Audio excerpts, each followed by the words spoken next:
नमस्कार, स्वागत है आपका विक्रम टॉक्स में। फुटबॉल के अगर आप फैंस हैं तो आज ये खबर आपके लिए। रिपोर्ट लेके आए हैं जो सबसे बड़ा, एक तरह से हम ये कह सकते हैं, लोग सोचते थे कि यूरो कप का फाइनल होगा इन दोनों टीमों के बीच, लेकिन किस्मत ने ऐसा बढ़ाया कि क्वार्टर फाइनल में भिड़ना पड़ा स्पेन वर्सेस जर्मनी। जी हाँ, दो दिग्गज टीमें यूरो कप के इस मैच के लिए कहीं ना कहीं जर्मनी और स्पेन दोनों ही बहुत तेज़ी से, बहुत जो कह सकते हैं ना, तेज़ी से आगे बढ़ रही थी। अब तक यूरो में स्पेन तो लगातार 4 मैच जीता था और अब तक अपराजित रहा था, और वहीं जर्मनी में तो इस बार यूरो कप हो रहा है। तो ऐसे में वो अपने 28 साल के सूखे को ख़त्म करना चाहता था, क्योंकि 28 साल पहले वो यूरो कप जीता है, उसके बाद आज तक वो यूरो कप नहीं जीत पाया। ऐसे में 131 मैचेस खेल चुके थॉमस मूलर के ऊपर बहुत बड़ी जिम्मेदारी थी, क्रूज के ऊपर बहुत जिम्मेदारी थी कि वो जर्मनी को जिताएं और सेमीफाइनल की तरफ आगे बढ़ाएं। लेकिन स्पेन तो कुछ और ही, कहते हैं ना कि कुछ किस्मत अगर लिखी और थोड़ा साथ दे देना भाग्य का, तो तकदीर बदल जाया करती हैं। स्पेन की मेहनत, उसके भाग्य का साथ, और इन सब ने मिलकर आज जर्मनी को यूरो कप 2024 से बाहर कर दिया। जी हाँ, आपको यकीन नहीं हो रहा है ना, लेकिन ये सच बात है।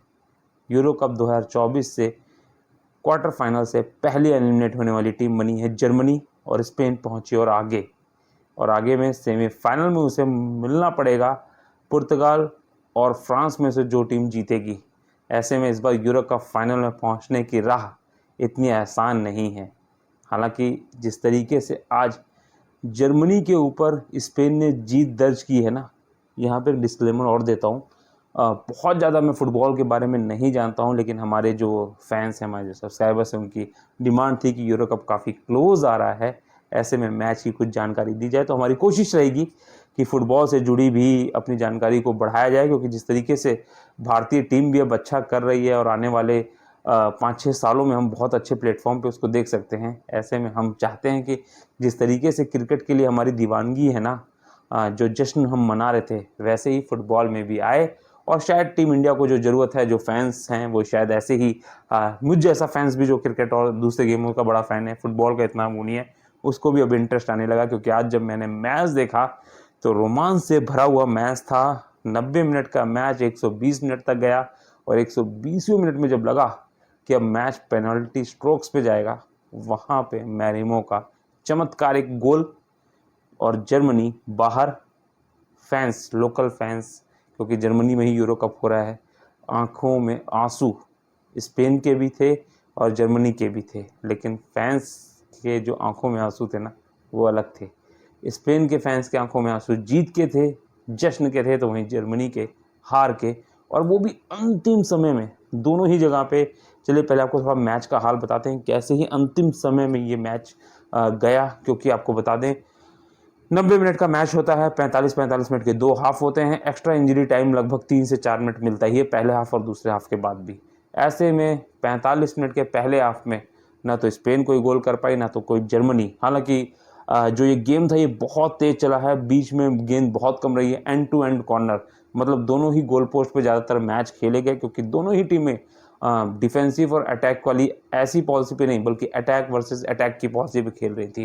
तो ऐसे में 45+3 में कोई गोल नहीं हुआ, लेकिन उसके बाद जब सेकंड हाफ शुरू होता है तो ओलिमो का शानदार 51 मिनट में, 51 मिनट में जो गोल आता है, उसने स्पेन को बढ़त दिला दी।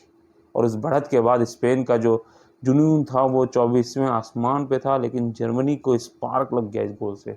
उसके बाद धड़ाधड़ जर्मनी की तरफ से बात करें, जो फॉरवर्ड खिलाड़ी थे उन्होंने बहुत कोशिश की, चाहे लिड्स हो, चीज़ें हों, बहुत 1-2 बॉल गोल पोस्ट को रख के वापस भी आ गई, जहां उनको हमने शुरुआत में भी आपको वीडियो में बताया था कि आज स्पेन को भाग्य और किस्मत का भी बहुत अच्छा साथ मिला। 2 ऐसे जगह पे जहां पे जर्मनी गोल कर लेती, लेकिन एक बार जो बॉल थी वो गोल पोस्ट से टकरा के बीच में आ गई। और इस तरीके की जो भाग्य की किस्मत के साथ था, वो स्पेन के साथ था। लेकिन 89वें, मतलब 90 मिनट का जब खेल लगभग पूरा होने वाला था, उसी समय फ्लोरेंस रिड्स ने जर्मनी को गेम में वापस ला दिया। जी हाँ, उन्होंने एक शानदार गोल किया।